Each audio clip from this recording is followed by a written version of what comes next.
Hola chicos, ¿cómo están? Muy buenos días. Es un gusto saludarlos en esta nueva edición del curso de literatura y de razonamiento verbal. Espero que se encuentren muy bien, con salud, que es lo más importante. Y estaríamos iniciando con esta clase el día de hoy ya la unidad número 6 del curso de literatura. Recuerda, y esto es algo muy importante, que por ser la sexta unidad debes hacer tu carátula correspondiente a este sector de alguna u otra manera del año escolar. ¿Sí? Estamos en el tercer bimestre, pero estamos ya en la sexta unidad, así que por favor ten presente eso.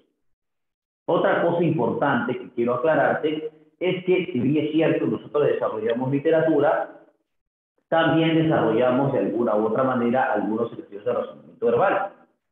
Y como te habrás dado cuenta, en la unidad número 5 también se tomará dentro del examen razonamiento verbal. A pesar de que solo las preguntas, digamos, que se dejen dentro de alguna u otra manera, las fichas informativas solamente sean de literatura. Igual se toma de alguna u otra manera en el examen las preguntas de razonamiento verbal. Por si acaso lo aclaro para que no te confundas. Otra cosa importante también que quiero mencionarte es sobre el tema del examen. Por si acaso ustedes se habrán dado cuenta que en el examen, creo yo, no ha habido ningún inconveniente, ¿no? Todas las preguntas han sido acorde a los temas que hemos trabajado y no han sido preguntas que hemos desarrollado en el repaso porque ya había detectado, ¿no es cierto?, la costumbre de algunos alumnos de solamente aprenderse las claves y no saber el por qué, digamos, mencionaban las respuestas. Entonces, he preferido de alguna u otra manera evitar, ¿no es cierto?, evitar de alguna u otra manera, eh, evitar repetir preguntas y hacer preguntas nuevas, ¿no? En este caso, ya te pudiste dar cuenta, ¿no? Otra cosa también fundamental e importante es considerar, ¿no es cierto?, las PPT. Es importante que después de cada clase se compartan las PPT. Es más, yo siempre comparto las PPT, pero los alumnos después se quejan y me dicen, profesor, tengo que copiar mucho.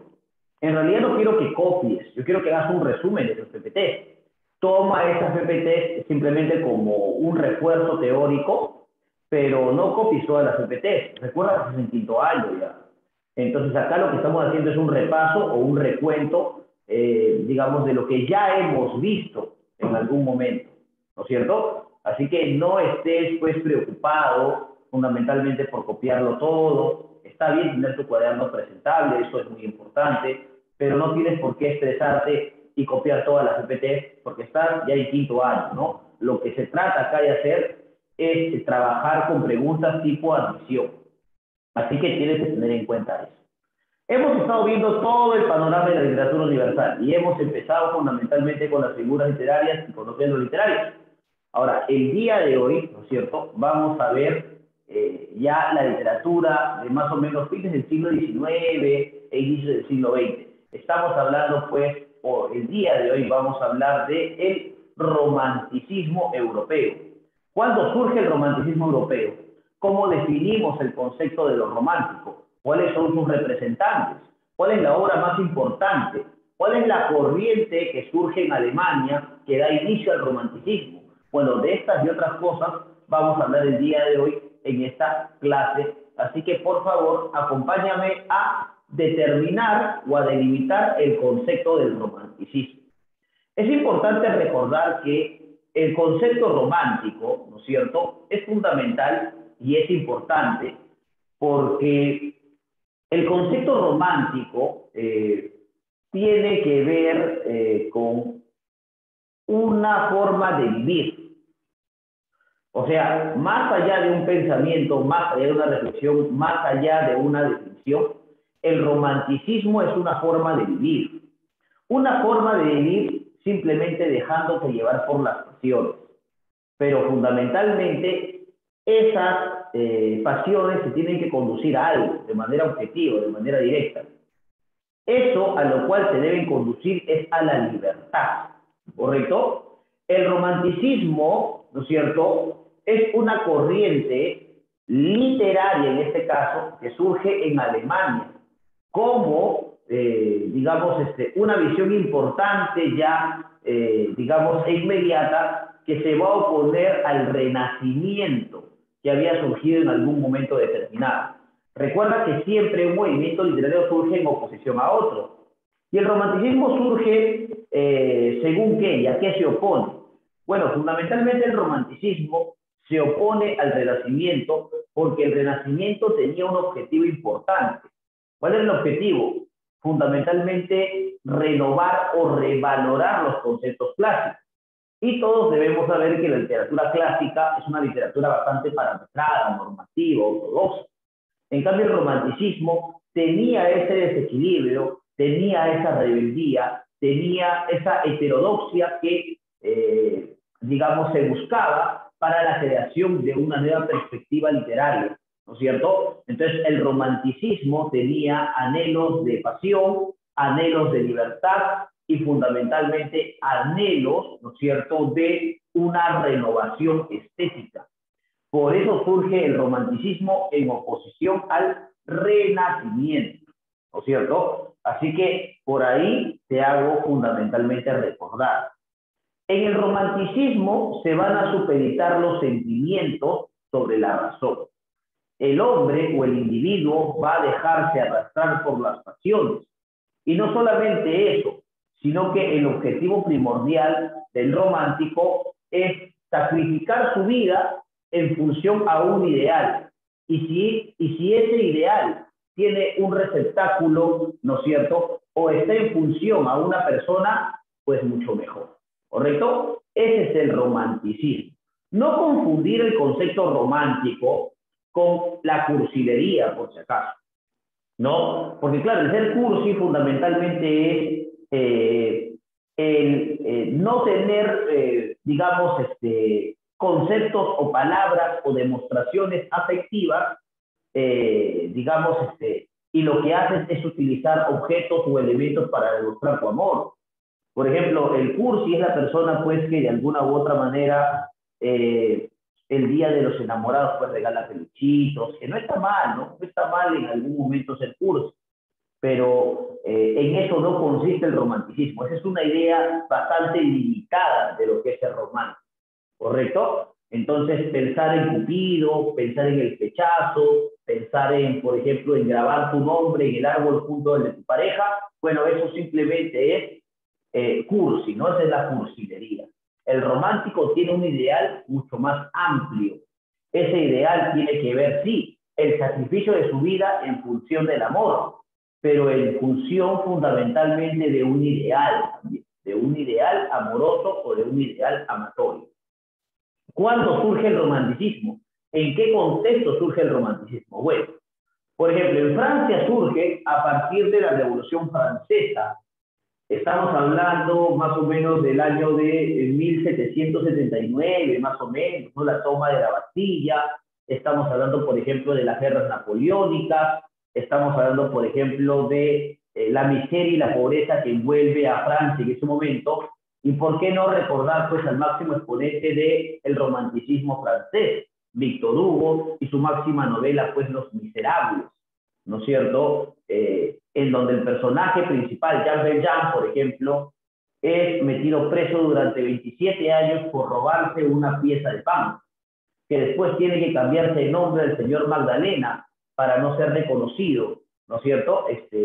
Y se hace pasar simplemente por un impostor o por una persona de bien, simplemente para asegurar el futuro y la vida de los suyos. En este caso, como gracias a su perjurio, sus sobrinos murieron, la prostituta Fantine, digamos, una prostituta que él había conocido en las calles de Francia en ese momento de decadencia, ¿no es cierto?, le va a ofrecer el cuidado de su hija Cosette, ¿no? Y claro, el señor Magdalena, entre comillas, va a criar a Cosette, sin saber Cosette que Jean Valjean, ¿no es cierto?, perdón, que el señor Magdalena en realidad es Jean Valjean. Bueno, es una historia bastante interesante, pero eso lo vamos a hablar posteriormente, ¿no es cierto? Vamos a fijarnos fundamentalmente dentro del contexto del romanticismo. Te hablaba de la Revolución Francesa. Ojo, que la Revolución Francesa surge la imagen del romanticismo a través de el personaje Juana de Arco. Recordemos, ¿no es cierto?, que Juana de Arco es una jovencita de 16 años, ¿no?, que sacrifica su vida en honor a su patria, ¿no es cierto?, la libertad en función a un ideal mayor. Sacrifico mi vida, ¿no es cierto?, me dejo arrastrar por las emociones. Es más, se supone que Juana de Arco, ¿no es cierto?, había sido iluminada por Dios. Ella era la que iba a conducir al pueblo, ¿no es cierto?, francés, a la verdadera libertad. Y claro, gracias a esa idea de libertad, de identidad nacional, ella sacrifica su propia vida. Y es por eso que muere a esa corta edad, ¿no es cierto? Digamos que Juana de Arco representa el ideal del romántico, ¿no? Una persona que sacrifica su vida en función de una perspectiva mayor. Romántico, por ejemplo, Jesucristo, ¿no?, que se supone que se sacrificó, ¿no es cierto?, para librarnos de los pecados. Romántico, por ejemplo, Mariano Melgar, ¿no es cierto?, que murió en 1815, Guamachirí, con la idea de que el Perú en algún momento iba a ser libre.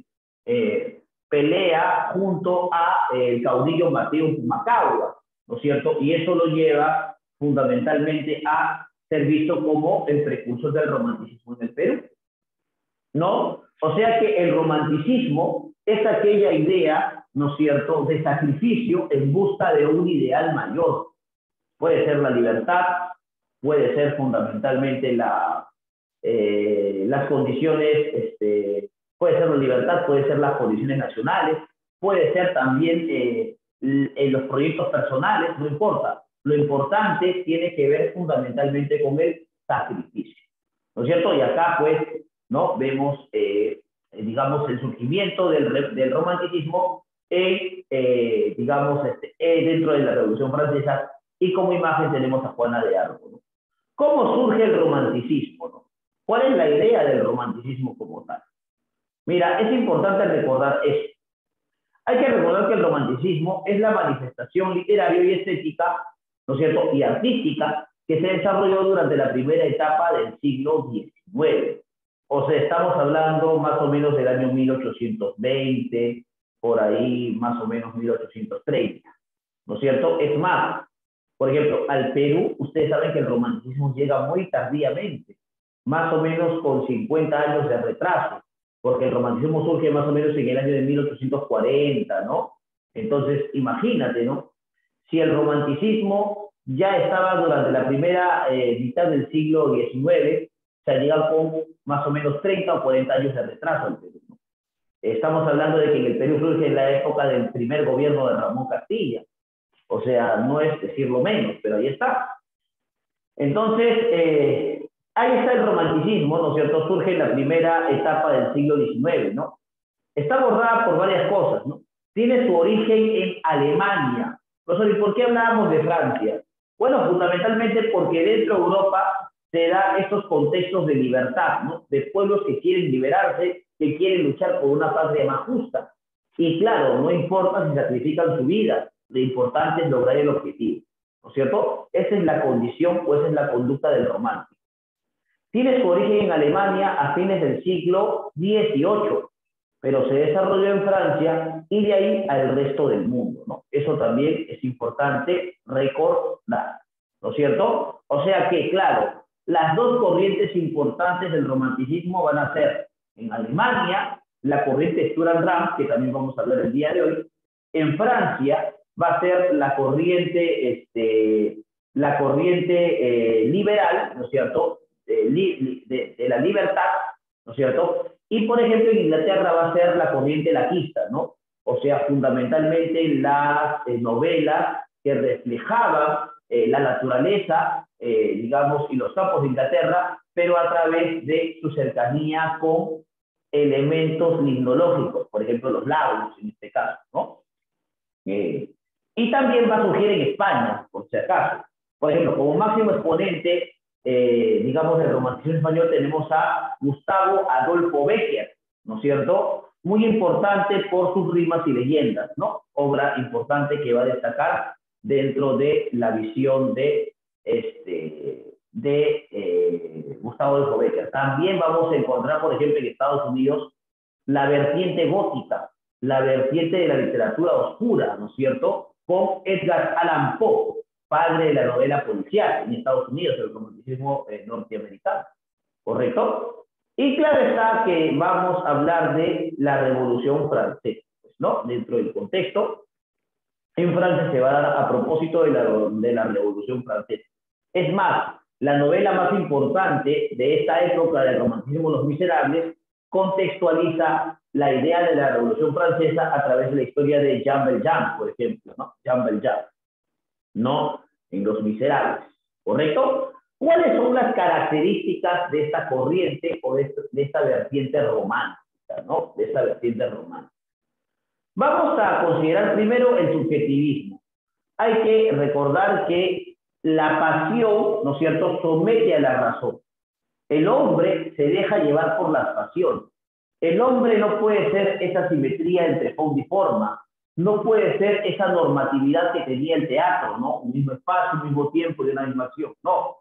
El romanticismo fundamentalmente es, digamos, el hombre dejándose arrastrar por sus pasiones, ¿no?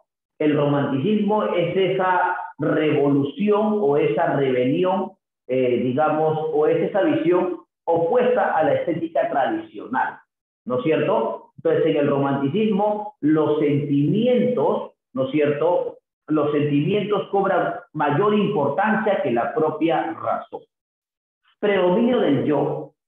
Las historias se encuentran por lo general en primera persona, ¿correcto? Predominio del yo. Eso también va a ser muy importante. Idealismo y fantasía. Idealismo por la lucha, por ejemplo, ¿no? La condición del romántico es luchar por ideales capaz inalcanzables, puede sacrificar su vida por esos ideales. Y la fantasía porque también hay que recordar que el romanticismo va a tener sus vertientes, ¿cierto? Entre ellas también estará la vertiente fantástica. También encontraremos la vertiente gótica, ¿no es cierto? Rebeldía y libertad.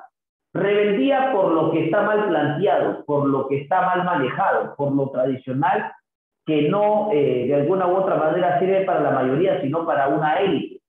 Y la libertad que quiere decir finalmente liberarse de ese yugo, de ese bullo de las instituciones tradicionales y generar, ¿no es cierto?, una nueva demanda social, ¿no?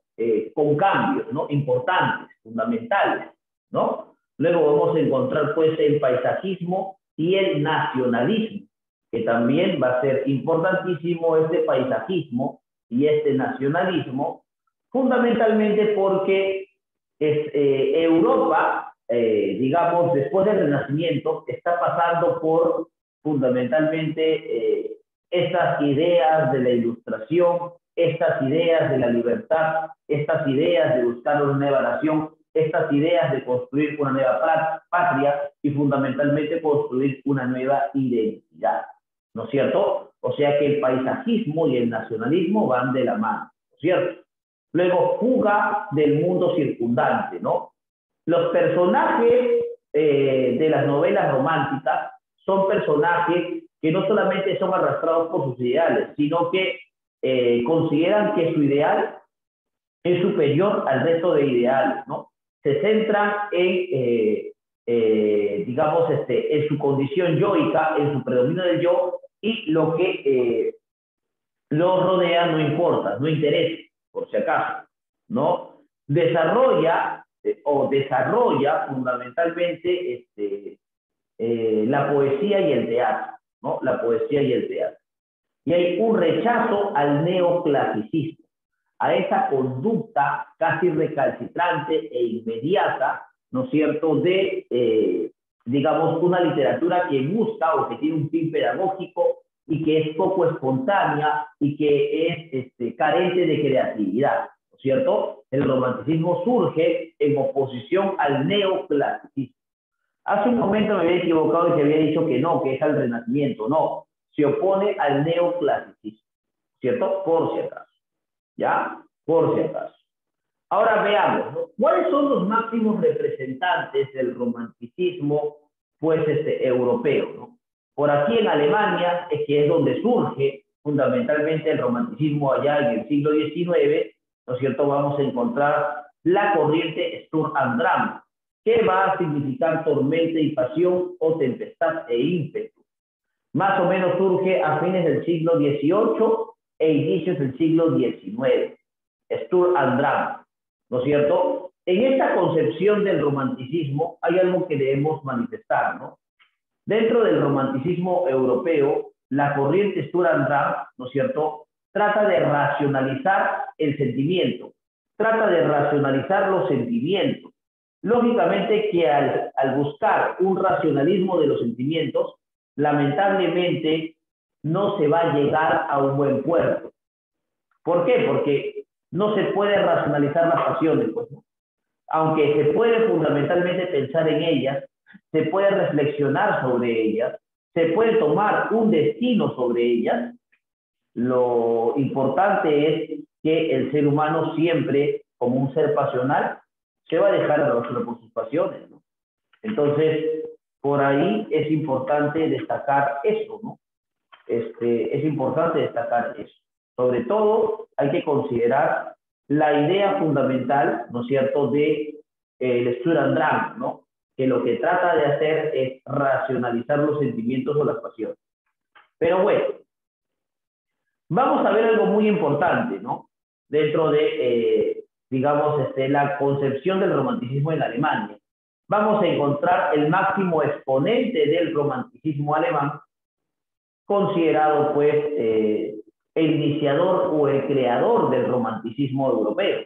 Vamos a hablar de Johann Wolfgang von Goethe, ¿cierto? Ahí está.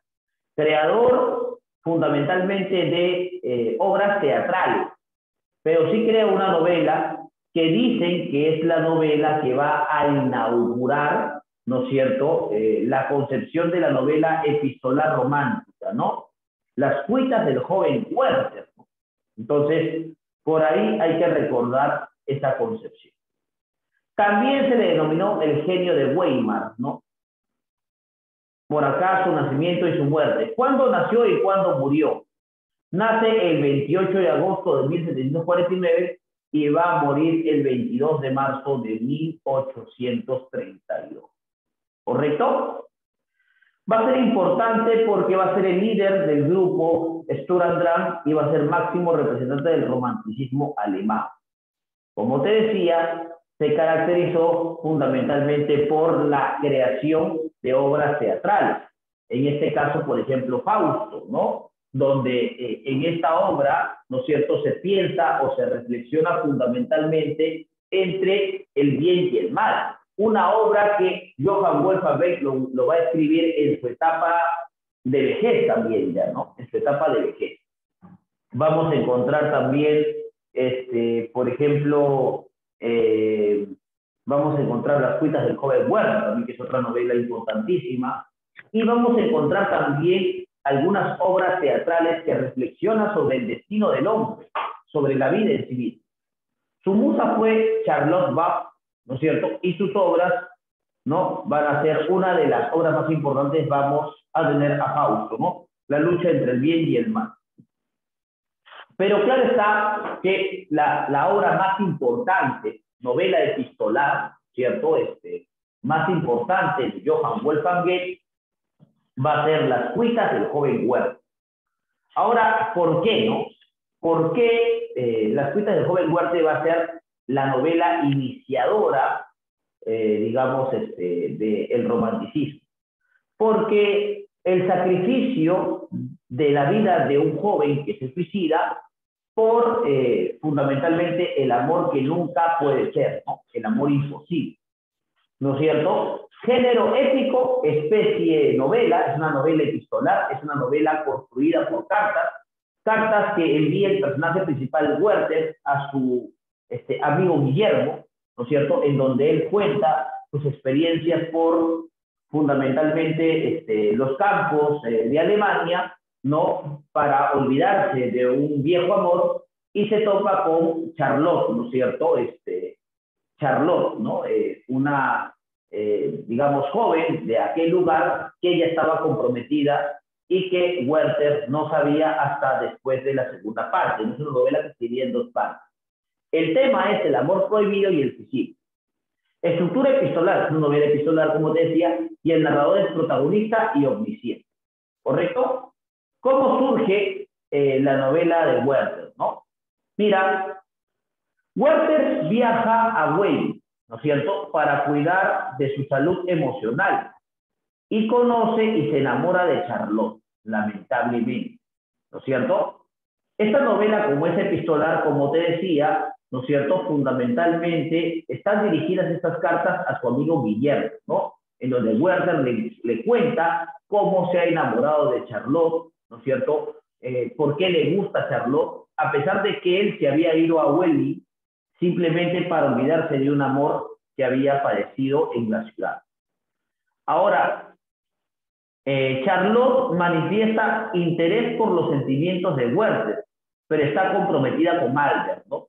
Así que, claro, existe una correspondencia emocional, pero no directa. Es una correspondencia emocional más bien metafórica, subjetiva. Albert era el esposo de Charlotte, era de una familia bastante acomodada.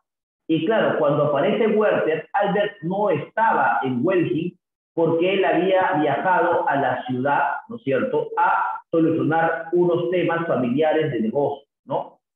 Entonces, cuando Albert retorna, ¿no es cierto?, a la casa, Charlotte se aferra a los brazos de Albert, a los brazos de su esposo, y Werther, ¿no es cierto?, se hace, pues, al ver esa imposibilidad del amor, va a generar fundamentalmente una idea, ¿no? Werther se va a hacer amigo de Albert para estar cerca de Charlotte, pero no soporta la situación y se marcha, ¿no es cierto? En la segunda parte, Werther regresa convencido de que no puede vivir lejos de su amada, pero ella ya está casada, algo que culmina sus sentimientos. Dice, cuando Werther regresa a la ciudad a contarle personalmente a su amigo Guillermo sobre lo que ha ocurrido y sobre de quién se ha enamorado, Guillermo le dice, pero si ella te corresponde, regresa, retorna, anda a rescatar ese amor. Pero cuando él regresa a la aldea de Welging, se va a enterar ya que Charlotte se ha casado con Albert, ¿no es cierto? La primera carta, la primera parte tiene 37 cartas y está dirigida a Guillermo. La segunda parte tiene 47 cartas y está dirigida directamente a Charlotte. Claro, ya después, fundamentalmente, que Werther se entera que Albert se ha casado con Charlotte, ¿no es cierto? Werther ve ese amor aún más imposible, aunque se aferra al mismo, ¿no? La pasión de Werther se vuelve enfermiza y más intensa. Le pide a Charlotte, ¿no es cierto?, 2 pistolas, aduciendo que iba de cacería y al final lo que va a hacer es suicidarse. Es más, la última carta que le deja Werther a Charlotte, ¿no es cierto?, es bastante impactante, porque en esta carta Werther le manifiesta a Charlotte que como ya no podía, ¿no es cierto?, soportar verla con otro, él decide fundamentalmente entonces, acabar con su vida, ¿no? Y por eso se suicida, ¿no? Claro está que el Sturm und Drang, ¿no es cierto?, la tormenta y la pasión se manifiestan en las cartas dirigidas, digamos, de Werther a su amigo Guillermo, ¿cierto? Ahora, de esa manera termina la cuita de los jóvenes Werther, pero algunos manifiestan que esta novela es una novela semi-autobiográfica. ¿Por qué? Porque, claro, en su etapa juvenil, Wolfgang Goethe se había enamorado de Charlotte de Gaulle. Ahora, Charlotte de Gaulle va a ser la pretendiente de Goethe. Sin embargo, Charlotte de Gaulle se va a casar con Johann Kessler, ¿no? Entonces, Johann Kessler le va a comunicar a Goethe que se suicidó, ¿no es cierto? O, mejor dicho, Johann Kessler le va a comunicar a Goethe que se va a suicidar por amor. ¿no? Carl Welling, ¿no? Digamos, va a ser quien va a proceder a esta idea. Ahora, el tema principal va a ser la angustia infinita del joven Werther por un amor imposible. Temas secundarios, la pena y el sufrimiento y fundamentalmente la muerte, ¿no?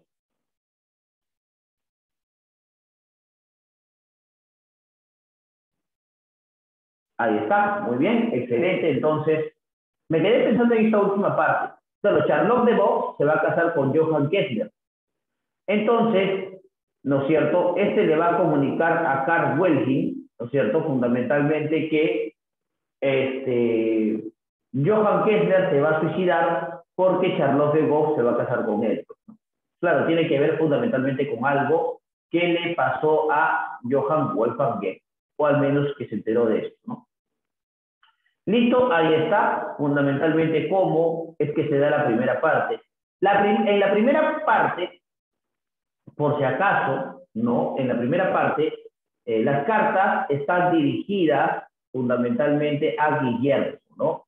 En donde claro está que Werther ama a Charlotte o a Carlota, pero Carlota no le puede corresponder porque está desposada por Albert, ¿no?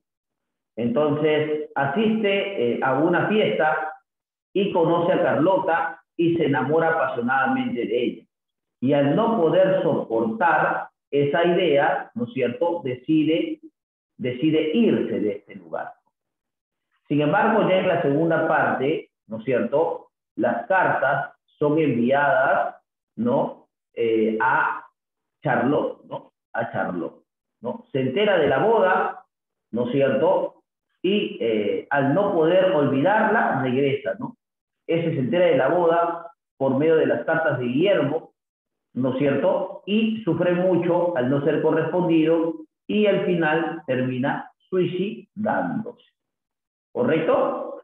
Algunos representantes más del romanticismo. En Francia tenemos, por ejemplo, la teoría de lo grotesco.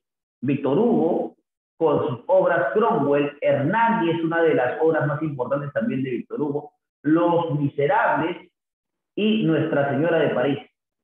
¿No? En Inglaterra, la novela blackista con Walter Scott, con Ivanhoe, y en Estados Unidos, ¿no es cierto?, el romanticismo oscuro, la novela oscura, la novela policial con narraciones extraordinarias de Edgar Allan Poe, El Cuervo y Annabel Lee, ¿no es cierto? Y en España vamos a encontrar, pues, a Gustavo Adolfo Bécquer, ¿no? Y claro, como el segundo romántico más importante español, vamos a encontrar a José Zorrilla, ¿no? Ahora, claro, la obra más importante de don José Zorrilla es don Juan Tenorio, ¿no? En donde se puede ver, por ejemplo, que los fantasmas, ¿no es cierto?, participan de la vida de los seres humanos, de los individuos, ¿no? Gustavo Adolfo Bécquer se va a llamar Gustavo Adolfo Domínguez Bastidas, ¿no? Va a nacer, ¿no? Va a nacer el 17 de febrero de 1836 y va a morir el 22 de diciembre de 1870. Va a ser el máximo representante del romanticismo español, ¿ya? Va a ser el máximo representante del romanticismo español. Su musa va a ser Julia Espín y sus obras, Cartas desde mi celda y La novia y el pantano, ¿no es cierto? Acá, por ejemplo, tenemos a sus rimas, ¿no?, que se iba a llamar el libro de los gorriones. Versos sencillos y cortos. Ahora, yo debo recordar que Gustavo Adolfo Bécquer en vida nunca publicó absolutamente nada. Para que sepan. Él recién publica sus obras cuando este ya ha muerto, ¿no? O sea, sus obras se publican de manera póstuma, por si acaso. Ya sus amigos se reúnen y deciden publicar las obras de Gustavo Adolfo Bécquer. Temas, la inspiración y el amor y el desengaño. Figuras literarias que se emplean formalmente el hiperbatón y la hipérbole. En leyendas vamos a encontrar la Jorca de Oro, ¿no? Ambientada en la España media, en la Edad Media y en España. Posee 19 leyendas, el tema la mujer como ente de perdición y, claro, una de las leyendas más importantes es la Jorca de Oro. En la Jorca de Oro, por si acaso, se trata fundamentalmente de la historia de una mujer que quería la horca de la Virgen de Toledo, y le pide a su pareja que robe la horca de oro para quedársela. Sin embargo, ¿no es cierto?, al tratar de realizar esta acción, perpetrar este sacrilegio, el tipo va a terminar volviéndose loco. Las leyendas son ambientadas en la Edad Media y en España. Posee 16 leyendas. El tema, la mujer como ente de la perdición y uso de lo grotesco, ¿no? Obras, La Horca de Oro, El Beso, El Monte de las Ánimas, Ojos Verdes, Maese Pérez, El Órgano. Ahí está La Horca de Oro, ¿no? Pedro Alfonso de Orellana, ¿no es cierto?, y María Antúnez. María Antúnez le pide a Pedro Alfonso de Orellana que robe la Horca de Oro de la Catedral de Toledo. Pero claro, cuando Pedro Alfonso de Orellana, a la medianoche, ¿no es cierto?, se acerca a la iglesia y trata de sustraer la Horca de Oro, ¿no es cierto?, se le aparecen un montón de ánimas y de fantasmas que protegían la reliquia de la Virgen de Toledo, ¿no? Eso va a traer como consecuencia que Pedro Alfonso de Orellana termine pues loco, ¿no es cierto? Termine loco. Ahí está. En rimas, el libro de los gorriones va a encontrar un estilo sencillo y corto, y los temas van a ser la inspiración, el amor y el desengaño. ¿Correcto? Simplemente es eso, muchachos. Espero que la clase se haya entendido, la teoría se haya entendido, y ahora sí vamos a desarrollar los ejercicios que tenemos en nuestro libro, por si acaso. Bueno, aquí está. Mira, las cuitas del joven Werther. Sinopsis, ¿no? Werther llega a Welgi huyendo del recuerdo de Leonor. Leonor, su antigua novia. Leonor muere, ¿no es cierto? Y Werther, para olvidarse de este amor, decide irse a Welgi. Ahí conoce a Carlota o a Charlotte, de quien se enamora, aunque sepa que ésta está comprometida. Este amor, amparado en el paisaje y la presencia de los niños, se verá perturbado con la llegada de Alberto, o Albert, a quien Werther no puede odiar. Si bien Carlota y Werther comparten los mismos sentimientos, aquella no se atreve a ir en contra de las convenciones. Werther, imposibilitado en su deseo por el matrimonio de Carlota y Alberto, decide quitarse la vida. ¿Correcto? Ahí está. Los rasgos de Werther y la naturaleza.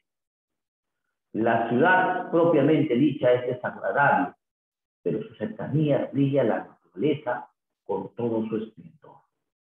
Un hombre formado según las reglas jamás producirá nada absurdo y absolutamente malo, y así como el que obre por su sujeción a las leyes de la humanidad nunca puede ser un vecino insoportable ni un gran malvado. Sin embargo, y dígase lo que quiera, toda regla asfixia los verdaderos sentimientos y destruye la verdadera expresión de la naturaleza. Los niños y los hombres. Sí, querido Guillermo, no hay nada en el mundo que interese a mi corazón tanto como los niños. Cuando los observo, descubro en esas criaturas los gérmenes de todas las virtudes, de todas las facultades que algún día se les serán necesarias. Entonces respiro las áureas palabras del maestro de los hombres. Si os hacéis semejantes a uno de ellos, mira al hombre en su limitada espera y verás cómo le aturden ciertas impresiones, cómo le esclavizan ciertas ideas, hasta que arrebatándole una pasión le arrastra hasta su perdición. ¿No? Ahí está. Los valores burgueses, diciembre de 1771. Lo que más me irrita son los miserables distinciones sociales. Sé, como cualquiera, cuán necesario es la diferencia de clases y conozco sus ventajas, de las que yo mismo me aprovecho, pero no quisiera que vinieran a estorbarme el paso precisamente cuando podría gozar aún alguna alegría, alguna apariencia de felicidad. Qué pobres hombres son los que dedican toda su alma, ambicionan ocupar la silla más visible. Y acá el suicidio de Werther, ¿no? Esta es la despedida de Werther a Carlota. Es cosa resuelta, Carlota. Quiero morir, y te lo participo sin ninguna exaltación romántica. con la cabeza tranquila, el mismo día que te veré por última vez. Cuando leas estas líneas, mi adorada Carlota, yacerán en la tumba los despojos del desgraciado que en los últimos instantes de su vida no encuentran placer más dulce que el placer de conversar mentalmente contigo. Es preciso que uno de los tres muera, y quiero ser yo. Más de una vez mi alma desgarrada ha penetrado un horrible pensamiento: matar a tu marido, a ti, a mí, yo, solo yo. ¿Por cierto? Ahí está. Muy bien, vamos a responder pues a estas preguntitas y ya te quedan a ti estas 7 preguntitas adicionales. A ti te queda ver. A ver, el romanticismo europeo surgió ¿en dónde? En Alemania, en oposición al neoclasicismo, y tuvo como antecedentes el grupo denominado Sturm und Drang, ¿no es cierto? Tormenta y pasión, o tormenta y impulso. Indica la característica ajena a la literatura del romanticismo. Predominan los sentimientos sobre la razón, sí, eso es verdad.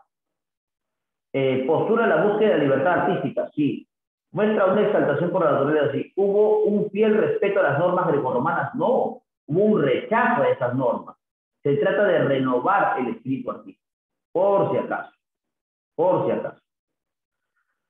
Sobre la obra de Johann Wolfgang Goethe, ¿no es cierto?, señale la secuencia correcta del valor de la verdad.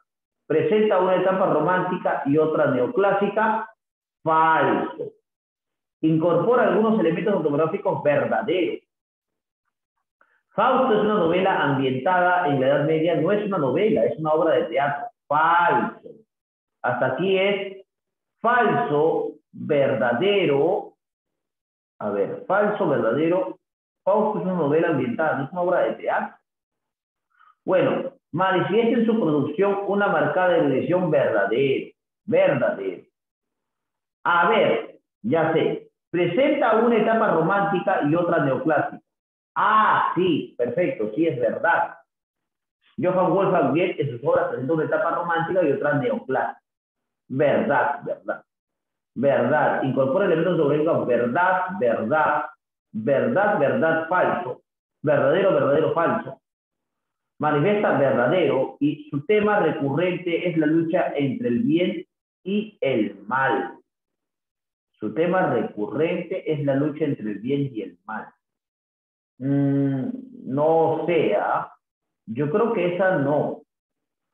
Ahora, ¿por qué? Porque si bien eso lo tiene fundamentalmente el Fausto, no sé si lo tiene Werther. A ver, es verdadero, verdadero. Verdadero, verdadero. Falso, verdadero, falso. Alternativa B. Está perfecto.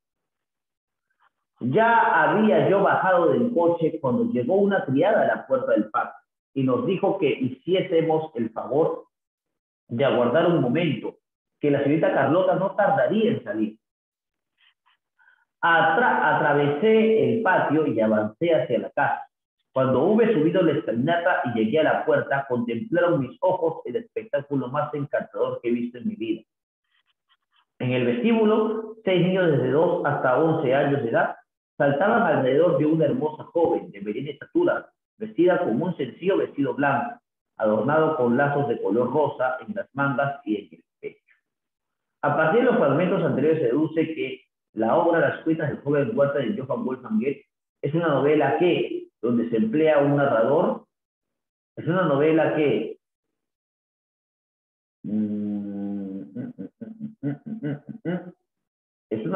el narrador que dice, yo había bajado del coche, ¿no?